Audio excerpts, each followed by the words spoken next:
Okay, let's get started. So we've been spending a long time in chapter 6. Let's finish it out. Hebrews chapter 6, verse 13 and on. Actually, let's start with verse 12. Then you will not become spiritually dull and indifferent. Instead, you will follow the example of those who are going to inherit God's promise because of their faith and endurance. For example, there was God's promise to Abraham. Since there was no one greater to swear by, God took an oath in his own name, saying, I will certainly bless you, and I will multiply your descendants beyond number. Then Abraham waited patiently, and he received what God had promised. Now when people take an oath, they call on someone greater than themselves to hold them to it. And without any question, that oath is binding. God also bound himself with an oath, so that those who received the promise could be perfectly sure that he would never change his mind. So God has given both his promise and his oath. These two things are unchangeable because it is impossible for God to lie. Therefore, we who have fled to him for refuge can have great confidence as we hold to the hope that lies before us. This hope is a strong and trustworthy anchor for our souls. It leads us through the curtain into God's inner sanctuary. Jesus has already gone in there for us. He has become our eternal high priest in the order of Melchizedek. So what did we talk about last week?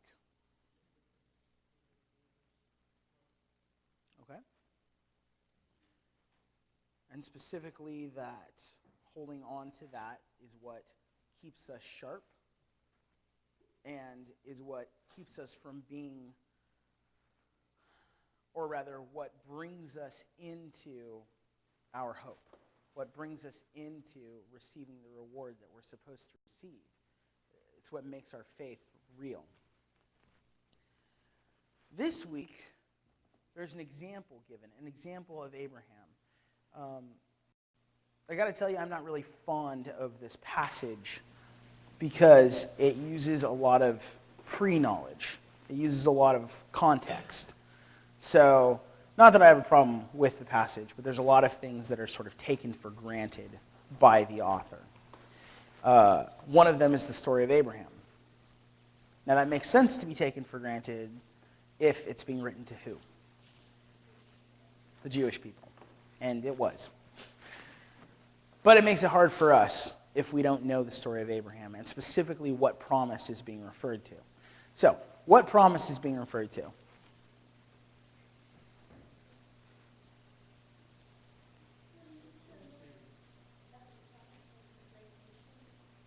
It's kind of the all-inclusive package, yes. Yep, that I will multiply your descendants. It's stated there, and then it says that he waited patiently. That's a very interesting passage, and a very interesting thing to say about Abraham, because if you recall, what happened with Abraham? Yes, what is the result for us? Well, Ishmael is the ancestor. What's the result for us of him not waiting patiently?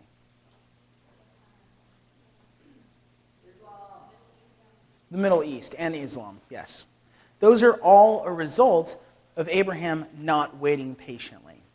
Because what happened was, instead of waiting patiently, he had sex with Hagar in order to accomplish the hope that he had, that God was going to multiply his descendants. They had a child named Ishmael, and Ishmael became the ancestor of the forever enemies of the Jews. But here's what you have to remember about that story.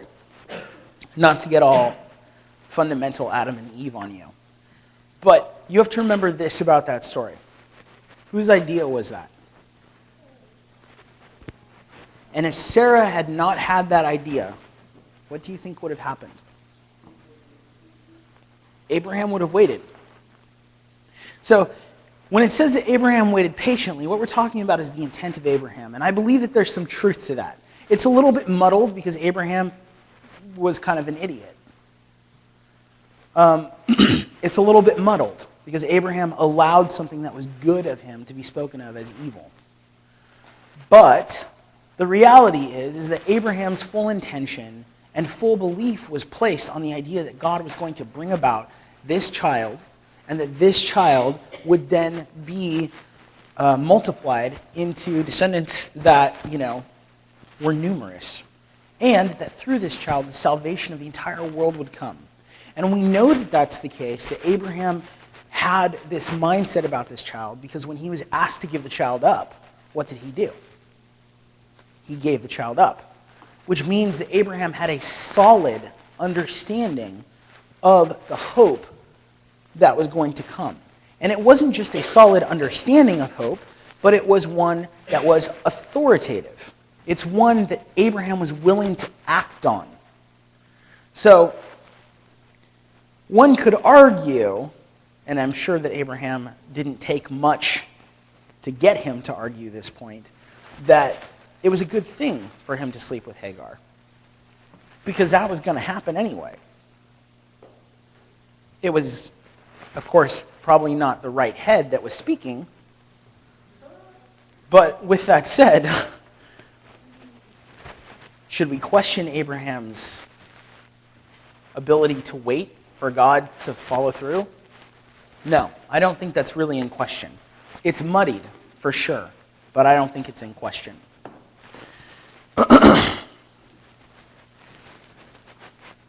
Now there's this passage that talks about oaths and promises. And it's kind of a difficult passage because for us, a promise and an oath kind of seem like the same thing, but they're not. So you have this, well, let me read it to you. Now when people take an oath, they will call on someone greater than themselves to hold them to it. Without any question, that oath is binding. God also bound himself with an oath, so that those who receive the promise could be perfectly sure that he would never change his mind. So God has given both his promise and his oath.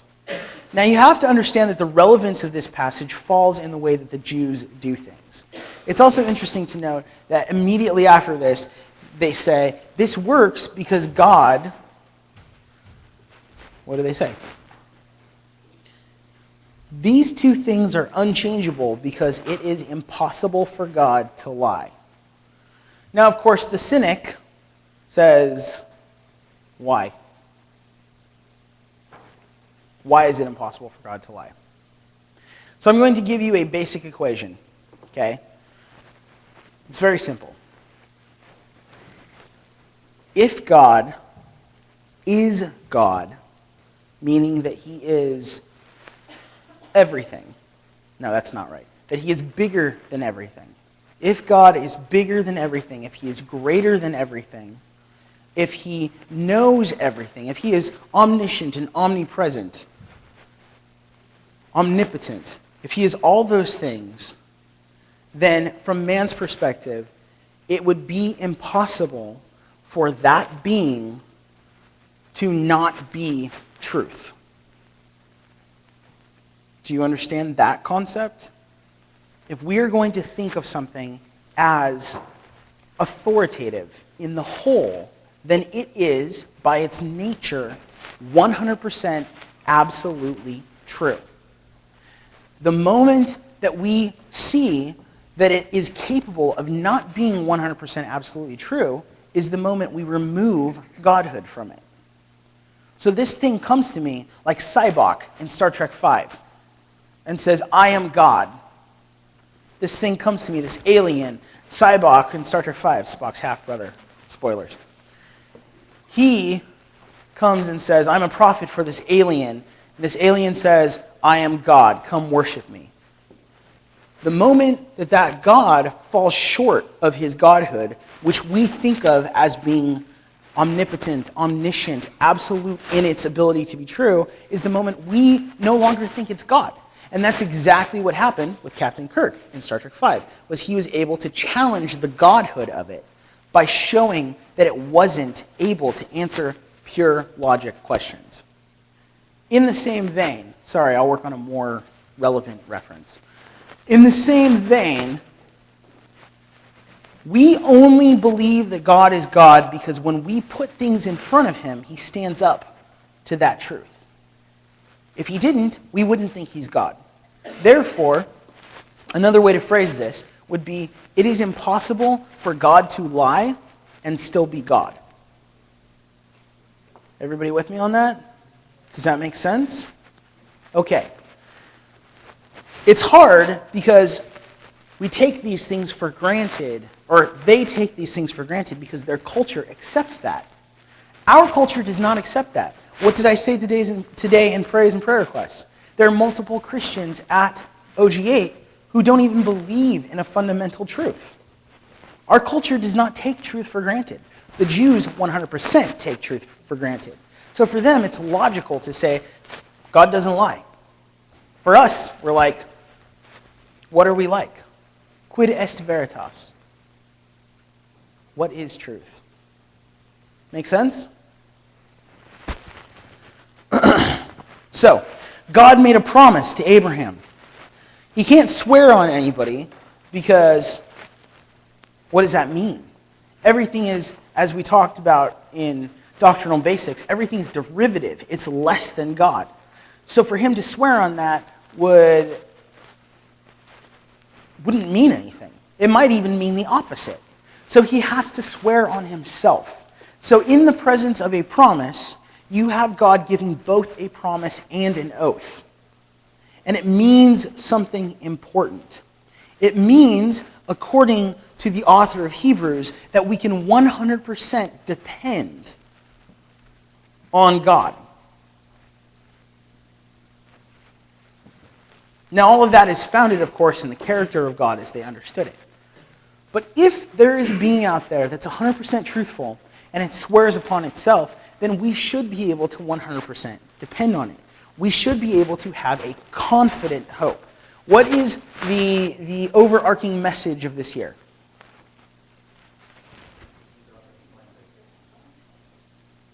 Okay, so what we're talking about is the concept of trusting God versus blind faith. The way that Francis Schaeffer describes this is having a peg that's attached to the wall that you hang your coat on versus having a peg that is invisible and in midair. The moment you hang your coat on that, what happens?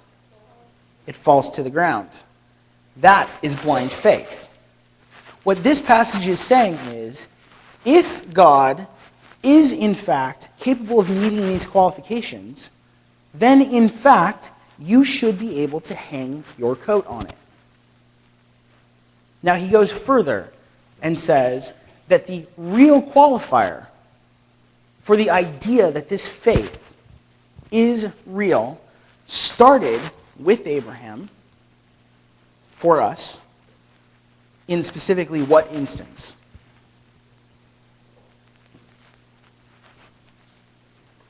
The moment the promise was made.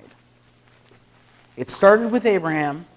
It culminated with Abraham being willing to give his son up to be sacrificed. And it finished when Christ sacrificed himself.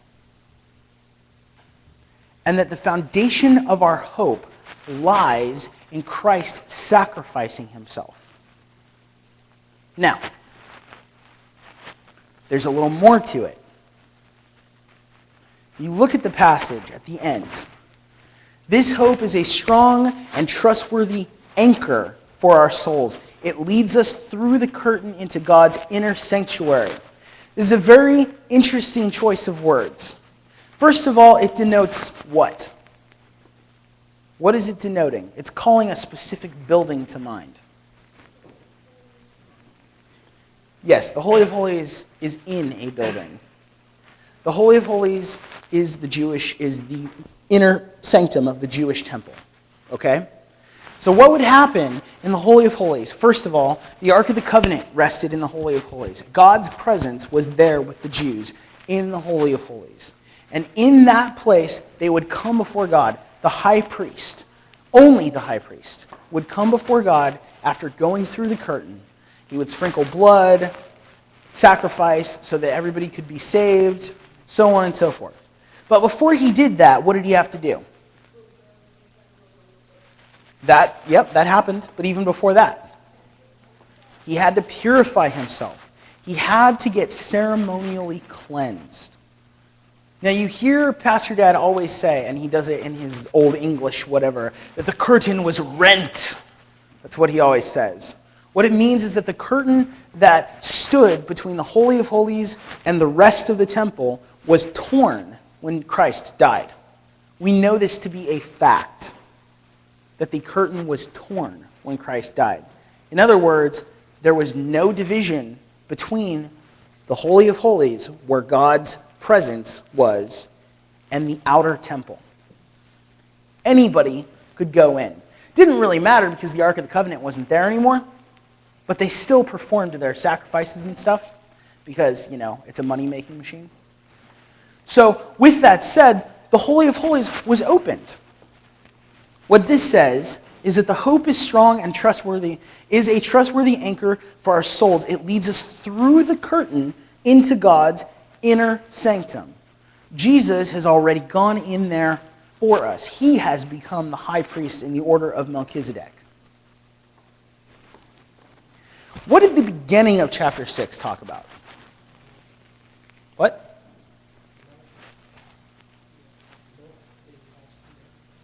Yes, milky things. And what were the things that it talked about? Baptism, which is another way of talking about what? Ceremonially cleansing yourself. Do you see a connection?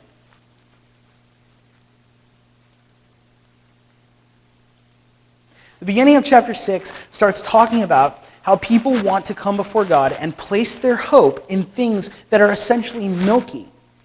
They want to get ceremonially cleansed. They want to be taken before God through a high priest. But the point that's being made here is, A, for the first part of chapter 6, why are you focusing on those things? That makes you dull. It makes you what you're not supposed to be, turns you into being indifferent, capable of putting Christ on the cross again. Because remember, he's talking to Jews. But then he ends it by saying, the curtain has been torn. There is no need for you to go through spiritually cleansing things. There's no need for you to go through all of these things about doctrine and eschatology and all this stuff in order to make you close to God. The curtain is torn.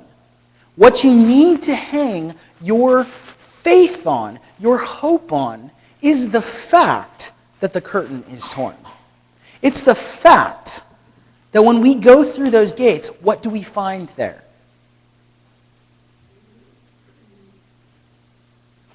When we enter the Holy of Holies, what do we find? Okay, let me rephrase it. When we enter the Holy of Holies, who do we find? Christ. Notice the wording of this passage. It leads us through the curtain into God's inner sanctuary. Jesus has already gone in there for us. What's the direction man is to head? Into the Holy of Holies. Not to stand outside the Holy of Holies and allow a priest or an institution to come before you and sanctify you before God. We are supposed to follow Christ into the Holy of Holies because it's finished, because it's done. Our faith is meant to be hung on the fact that Christ finished it and wants us to be intimate with the presence of God. And intimacy with the presence of God does not look like discussions on ceremonially cleansing. It doesn't look like discussions on doctrine. It doesn't look like discussions on eschatology. All those things are valuable. But if you think that's what intimacy with God is, then you are dull, and eventually will become indifferent, and eventually will become capable in that dullness and indifference of putting Christ on the cross. which is really jacked up. So, the point that's being made here is trusting God means not staying outside in the temple courtyard. It means having the hope to be confident, to not tie a rope around your leg because you may pass out in the presence of God and they'll have to pull you out of the Holy of Holies, but to walk in there because Jesus is already there. So you have to ask yourself what being faithful and having hope and being intimate with God looks like to you. In this church, we're really good on those things, like doctrine and stuff like that. We do really well with it. We're also really good with intimacy. But when you think about yourself, do you think about yourself in the Holy of Holies with Christ? Or do you think about yourself in the outer courtyard? It's very, very important. And I think it's a valid question. Because it's good. Like the Jews were good that they would go to the outer courtyard and wait to be ceremonially cleansed. And that is good. But that's not where you're supposed to be. Are you waiting for myself and James and Pastor Dad to, bring the ceremony, to sprinkle the blood so that you can be right with God? Or are you coming in there confidently with us, just as we come in there confidently with Christ? Because belief in something is not the same thing as action. And there's a call to action here. So, I want you to think about that. I want you to think about what it means to have actual faith. Because faith should have hope, and hope should be confident. And if your Christianity is not confident in its intimacy with God, if it's afraid to be intimate with God, if it's afraid to not come before, you can't come before God until you're ceremonially pure, or until you have all your doctrine in the right place, or until you understand your eschatology, or anything like that, we need to rethink that. So, go discuss.